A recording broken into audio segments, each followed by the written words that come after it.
right, we are going to talk about one of my favorite things, which is getting yourself out of debt.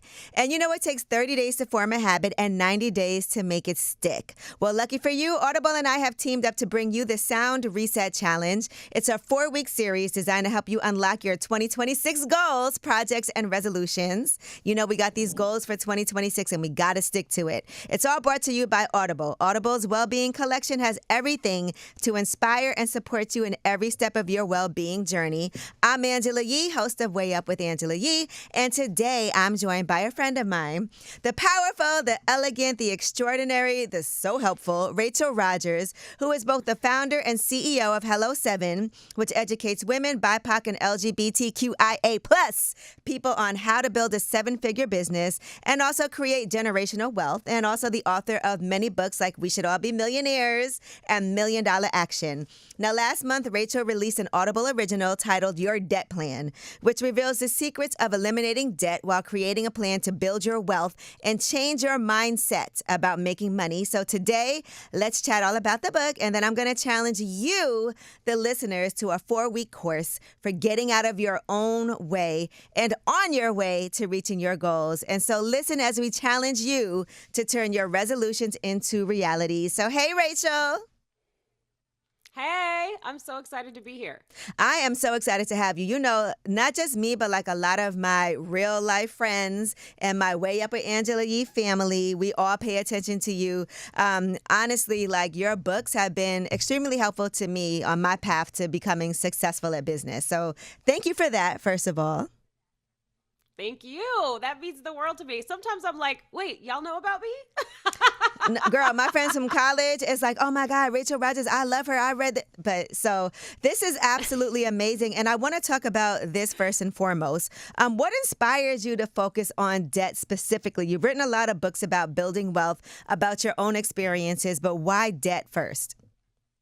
Well, because I feel like it affects almost everybody. The amount of people in this country who are in debt is massive, right?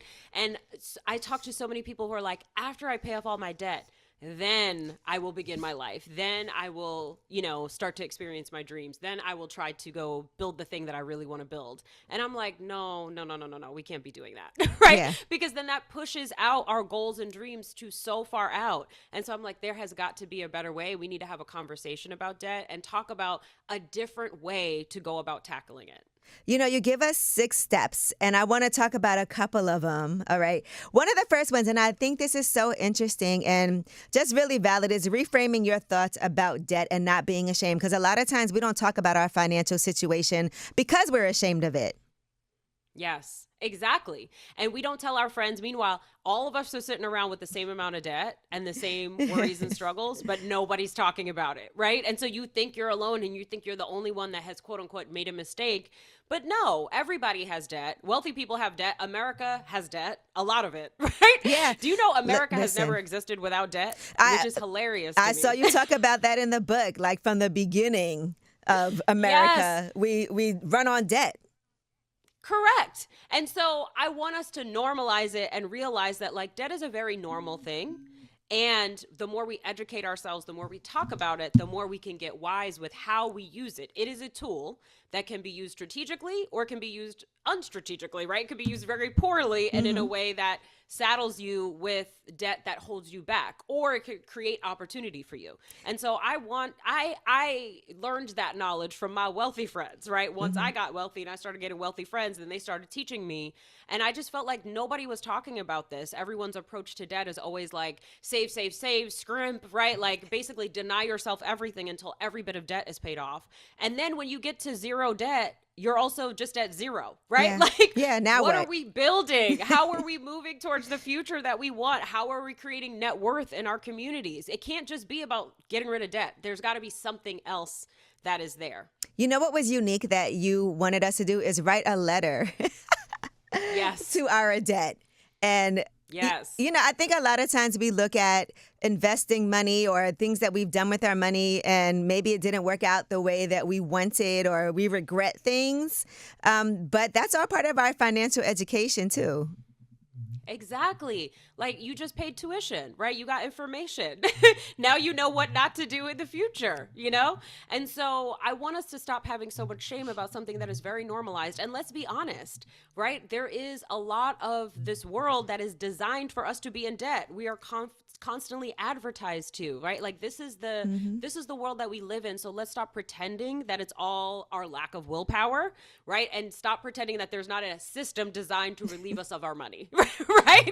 So let's stop being shamed about it and let's just confront our debt, right? Like let's just accept what this debt is. Stop having shame, because something that my friend Tiffany Aliche says, who's also a brilliant personal finance person, she said, shame shields solutions, right? So when we are in shame, we're not talking about it. And meanwhile, there's all these things that we could be doing. There's all this action we could be taking, but we're not doing it because we don't know about it, because we're too busy sitting in shame instead of thinking, okay, what moves can I make, right? Who can I talk to who can help me with this? And it helps because you also had your own experiences personally with debt. When we think about your student loans, I mean, you owed, just under $400,000. Correct. And I mean, that's not a great place to be when you're just starting your career, right? You're not going to make necessarily the most money. And so tackling that amount of debt it can be debilitating, and it can really stop you from starting your life. Well, you knew, right? Because it feels like there were a lot of things that you sat down and kind of set the framework for this, because you talk about your own journey into getting out of debt, but then also how you look at debt, how you had to also compromise with your husband and sacrifices that you guys had to make. And I always have said that financial sacrifices feel so much better when you have a goal. And so one of the steps, step 4, is managing your debt with different tools and strategies. And your husband had to give up his car in order to be able to work towards a goal. But he was a car guy. And sometimes it is hard because it's not just you. Correct. And listen, this Black man, okay, he grew up as a little kid that he had the car posters of all his dream cars all over his room, right? Like this was his dream, was like having certain cars. And I'm like, yeah, you need to give that car up. And we need to drive a hoopty for a little while. We need to buy that $700 car off your friend that has 150,000 miles on it. And we gonna drive that for a little while. And he was like, listen, ever since I've been with you, my car just gets less and less nice, right? That's what he said one year. And I'm like, listen, but we're building for the future. And now the future that we have is so much better. Now he has nice cars again. Right? And we have savings and we have investments. So sometimes we got to take a step back to take a step forward, right? So I'm not against, lowering your costs, getting rid of some of your extras, but as long as you're doing it towards a specific goal. I think when we're just taught to just have nothing, have no excess, just have save. Yes. And this is what they always say, especially to people of color. And I find it so, I'm like, no. We're allowed to enjoy ourselves. We're allowed to use some of our money to enjoy ourselves, right? Even on the journey. But let's pull back as wherever we can. And remember that money that we're using, we're doing it strategically, because that capital is going to go to paying off this debt so we could get out of debt as quickly as possible and then move on to our next goals, right? So I think some contracting is necessary, but I don't want it to last forever. And I think sometimes the personal finance advice out there is like, stop living a nice life, for the next decade or two. We're not doing that. Girl. No. And, along those lines, I think also sometimes we do compare ourselves to people. I mean, we look on social media, people, it feels like, they're on yachts, they're on private jets, they got the amazing cars, they're doing all the things. And that is also, I feel like, sometimes really difficult. But what always made me feel better was it looks like I'm making some really smart financial decisions, like you said, because I have a goal. I'm not just saving to save.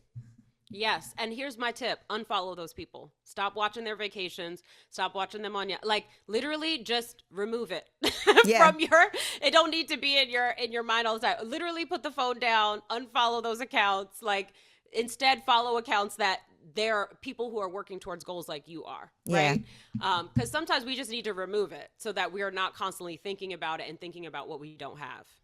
Another thing is also thinking about imagining what your debt-free dream looks like in detail. Yes. And starting with that vision. And you knew immediately how you wanted that to look. That is why you said, instead of me going to work for this high-paying firm, I want to be an entrepreneur because there's certain things that I envision when I think about what being debt-free looks like. Can you talk about that? Yes, exactly. Like, for me, I'm very goal oriented, and I think a lot of us are. And if we're not working towards something, it just feels like a slog and it makes us miserable. So, I know that I wanted to have financial freedom. I wanted to travel wherever I wanted to. What that looked like for me was traveling whenever I wanted to, being able to work from home or work remotely. Like, that was like, I mean, I know it's so commonplace now, but back then, no, you had to go into your 9 to 5, like there was no working from home. And so I wanted to be able to travel and work from anywhere. I wanted to be able to buy a nice house. I wanted to be able to send my kids to the best extracurricular activities because my parents couldn't afford that. And I wanted to do violin and I wanted to do piano lessons and all the things that my friends were doing that my parents could. So it's like I was very specific. I knew exactly what I wanted, and then I also did the math. How much does a lifestyle like the one that I want cost? And you figure out that number and then you have a target. It's not just, I just want to make millions. Do you? Right? Like, do you want to make millions? Because what do those millions represent? Like, be specific about what you want and then figure out how much is a mortgage in that neighborhood, right? How much does it cost to live the lifestyle that you want for yourself? How much does it cost to go on 4 vacations a year, right? Do the math and then, know how much money you want to make and then also include how much you want to be saving, how much you want to be able to put into investments each year. And then you get your target number that you're working towards, right? And then you have a goal to move to instead of just being like, I just want the world, right? Like we just use vague language and it's not specific enough to get us moving in the right direction. And that all goes along with your step 3, which is running the numbers and making a plan. Yes. Listen, we need a plan. So it's like, okay, great. I am, my initial goal, I think it was something like $300,000 a year that I wanted to be making. And at the time, at the very beginning, I was making nothing. But after a little while, I was making like $100,000 a year, right? So I'm like, okay, what is the gap, right? How much more do I need to make per month, right? It's $200,000 a year, which sounds like a lot. But if you just do the math on like what it is per month, right? And it's, more like 20 grand a month or 18 grand a month, whatever it is, right? You figure out what that number is and that's what you target. And you say, okay, what would I need to do to be able to make that amount of money, right? What do I need to do to be able to make that amount of money that will allow me to pay debt, live the lifestyle I want, all of those things. So you do the math on the life that you want. And so that way you know what you're working towards and you know how far you are away. And then you can start brainstorming ideas for how to close that gap. That's super important because one thing that you and I also have always agreed on is not just making a plan and also running the numbers, but sometimes you just got to make more money. Correct. That's just what it is, right?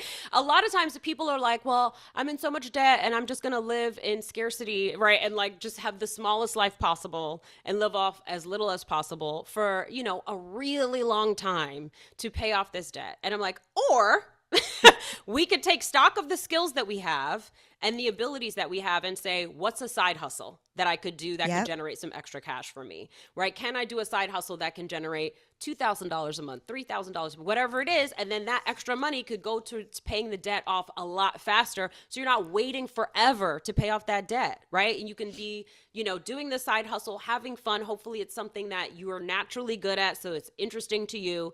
You make that extra capital and you use that extra capital to pay off debt. There are stats that show most people that have large sums of debt, they do not earn enough to be able to pay that off anytime soon. Right? And so what are your options then? You either live in debt for a long period of time, you could file for bankruptcy, right? Like those are some really extreme options. Another option that is totally available. We got an internet connection, okay?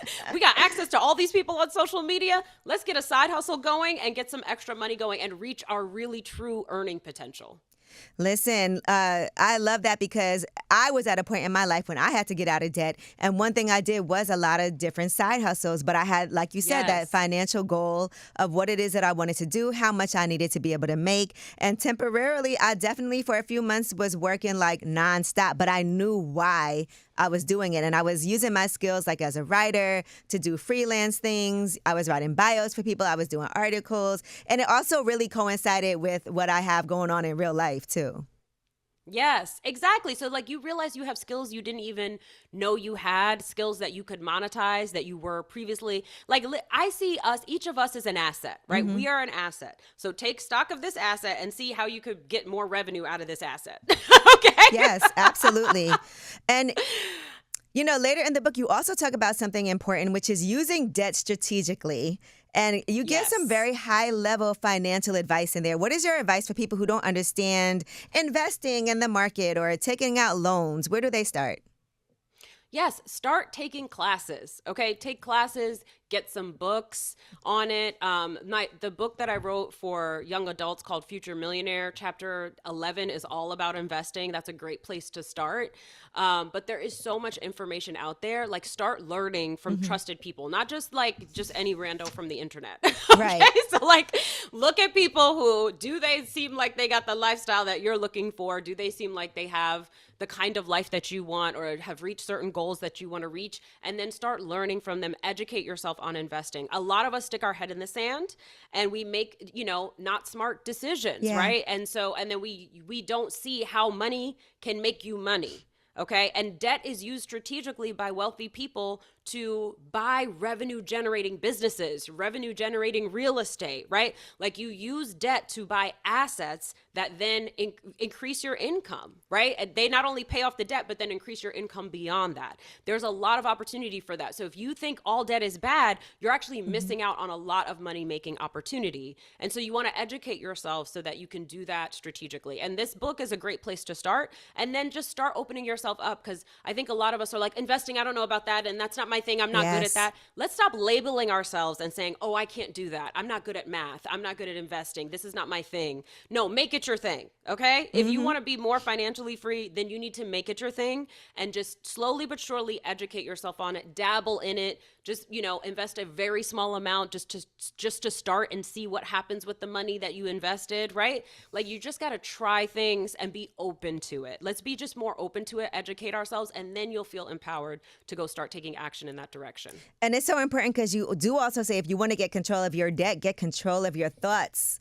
Right? Yes. And that's important too. I was just telling somebody the other day, she was like, if I have money, I would do this. I said, no, when you have money, this is what you're going to do. And like you said, don't say, I'm not good at investing. I don't know about that. You have to be able to learn it so you can be more comfortable with it. And just like you said, how important investing is in doing your research, there's so many apps out there that you can just invest small amounts of money, pay attention to it. There's no excuse for not teaching yourself that. Yes, exactly. Just open yourself up to the education that is available to you, and you'll see it'll change your life. So it's just about being open in the first place, right? Even just seeing yourself as somebody who can become good at that. Like I used to not be in the gym. Now I'm somebody I'm in that gym, and now I'm doing meal prep and all the things the gym rats do, right? And I was never that person, but I was open to becoming that person. All right, let me be inspired by that too then. Let me be inspired by that too. Health is wealth. All right. Now, for some final thoughts for the person who's just having their financial wake-up call now, it's never too late. What is the most important thing you want them to walk away with after reading your book? Yes, I want them to know that they absolutely can get out of debt, and I want them to 100% believe it. Right? You can get out of debt, set a deadline, and not one that's far off either. Like in the next 2 years, you can get out of debt, and you can easily create a side hustle, something that would be fun for you to do that can generate extra money. You have the skills to do it. You have the internet connection to do it. You got a following on social media, or you could get one to do it, right? So it is all available to you. Making money is easy. Paying off debt is easy. Just keep repeating that to yourself until you fully believe it, and then you start acting on it. Well, Rachel Rodgers, you are proof of concept. So thank you so much for sharing all of your wisdom today. And if you're ready to take action on your goals and you want even more strategies to make it happen, do what I did and check out Rachel's Audible original, Your Debt Plan. It is literally a step-by-step guide for how you can really change your life and also get to see how Rachel changed hers. And you can listen right now on Audible. Just search Your Debt Plan and start your journey toward making 2026 your most productive year yet. And thank you so much for everything that you do. Thank you for having me. Way up.